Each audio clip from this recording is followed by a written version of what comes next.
Welcome back to the channel. And if you're new here, I'm glad you found this space. When I choose which stories to cover, I often ask myself, what makes a case worth revisiting? Is it the unanswered questions, the human tragedy, or the strange details that refuse to align?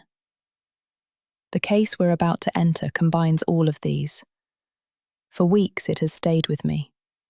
The imagery, the contradictions, the atmosphere of a story that feels both familiar and impossibly strange. This is the mystery of Elisa Lam. In late January 2013, 21-year-old Elisa Lam left Vancouver, Canada, for what she called her West Coast trip.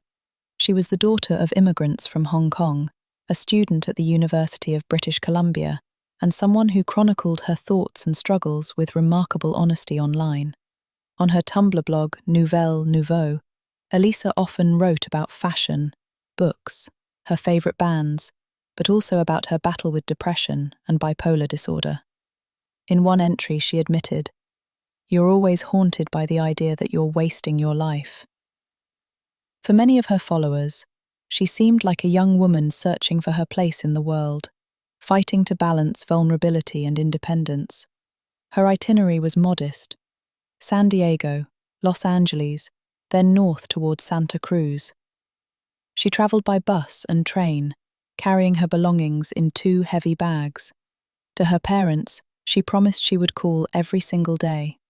When Elisa reached Los Angeles, she checked into the Cecil Hotel, just east of downtown. The decision seemed ordinary for a budget traveller, but the Cecil was no ordinary hotel. Built in 1924 as a glamorous destination for tourists and business travellers, the Great Depression changed its trajectory. By the 1960s, it had become surrounded by Skid Row, a neighbourhood with one of the largest homeless populations in the United States. Violence, drugs, and desperation seeped into its walls. The Cecil carried an infamous reputation. Richard Ramirez, the Night Stalker, stayed there in the mid-1980s while terrorizing Los Angeles. Austrian serial killer Jack Unterweger also lodged there in the 1990s. Locals called it the Suicide Hotel, after numerous deaths on the property. Journalist Angelo Marcos once described the place as a structure that seemed to swallow tragedy whole, spitting it back into the headlines every few years. Elisa checked into a shared room on the 5th floor. Within 2 days, her roommates asked to be moved. They complained that Elisa behaved strangely. She left cryptic notes on their beds that read, "Go home" or "Stay away." She sometimes locked them out and demanded a password for re-entry. The staff eventually gave her a room of her own. Still, she phoned her parents daily. That routine ended abruptly on January 31st, the day she was scheduled to check out and travel to Santa Cruz. When her parents received no call, they immediately contacted the Los Angeles Police Department. Police searched the hotel, including Elisa's room. Her laptop, clothing, wallet, and medications were all there. Search dogs combed the building, even reaching the rooftop. They detected her scent but lost the trail. With no evidence of foul play and no body, investigators released her photo to the media, appealing to the public for help. 2 weeks later, on February 13th, LAPD made a fateful decision. They released a short surveillance clip taken from one of the hotel's elevators. The video was 2 minutes and 26 seconds long. It began with Elisa stepping into the elevator, pressing several buttons and waiting. The doors did not close. She stepped out cautiously, looked down the hall, then retreated inside. Her movements became increasingly erratic. She pressed more buttons, at one point nearly all of them.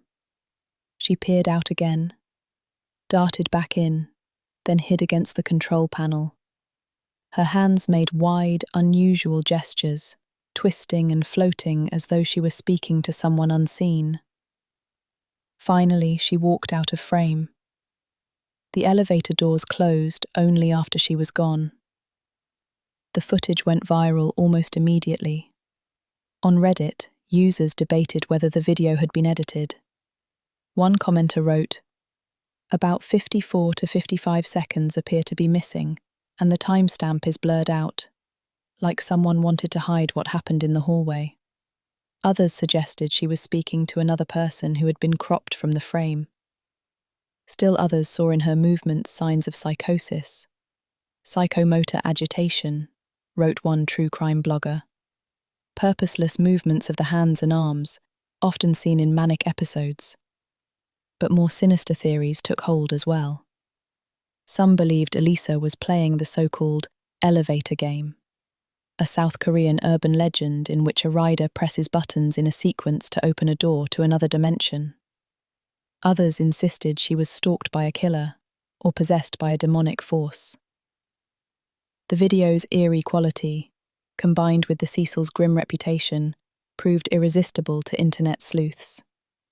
While speculation mounted online, guests at the Cecil began complaining of problems with the water. The pressure was low, they said. The taste was strange. Some described the water as black and foul-smelling. On the morning of February 19th, a maintenance worker named Santiago Lopez climbed to the roof to inspect the tanks. Inside one of the 4 1,000-gallon water containers, he discovered Elisa Lam's body floating face up, naked, with her clothes drifting nearby. The autopsy report, released on February 21st, concluded that Elisa died by accidental drowning. The coroner found no evidence of physical assault, sexual trauma, or suicide. Toxicology results revealed only her prescribed medications, but at subtherapeutic levels, suggesting she had not been taking them as directed.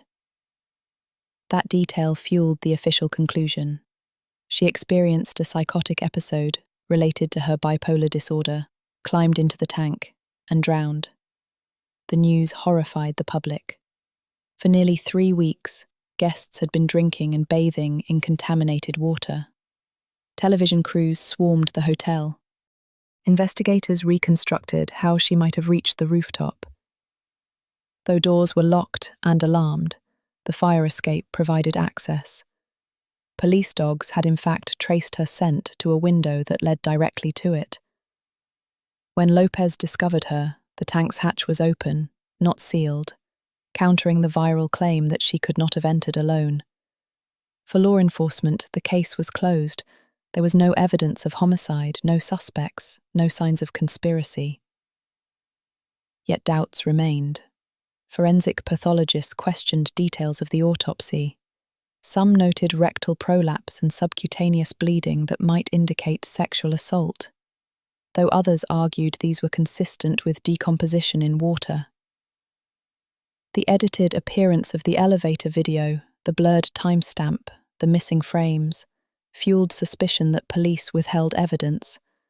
The public imagination filled the void. Vanity Fair described the case as a perfect storm of tragedy, internet myth, and the dark gravity of the Cecil Hotel. On forums, one user summarized the fascination. "It feels like a ghost story, but with a real human at the center." Her parents filed a wrongful death lawsuit against the hotel, arguing that the roof and tanks should have been more secure. A judge dismissed the suit in 2015, ruling that the risk of entering the tanks was not reasonably foreseeable. Elisa's story did not fade. Netflix released a 4-part documentary in 2021, Crime Scene, The Vanishing at the Cecil Hotel, reigniting debate. Viewers questioned whether web sleuths had exploited her tragedy, turning grief into spectacle. Her Tumblr blog, still preserved, gave the internet a haunting reminder of her voice. Personal quotes, reflections, photographs. One post simply read, "You're always caught between trying to live your life and trying to document it." In the end, the official record says Elisa Lam died by accident, But the unresolved questions, the strange video, the missing seconds, the eerie history of the hotel ensure her case lives on as one of the most haunting mysteries of the digital age. We may never know the full truth of what happened to Elisa Lam. But I want to hear from you. Do you think the elevator video shows everything? Or was a crucial piece cut out? Could there have been a third person in that hallway, just outside the frame? Let me know in the comments. And if you found this case as unsettling as I did, make sure to subscribe so you won't miss the next one.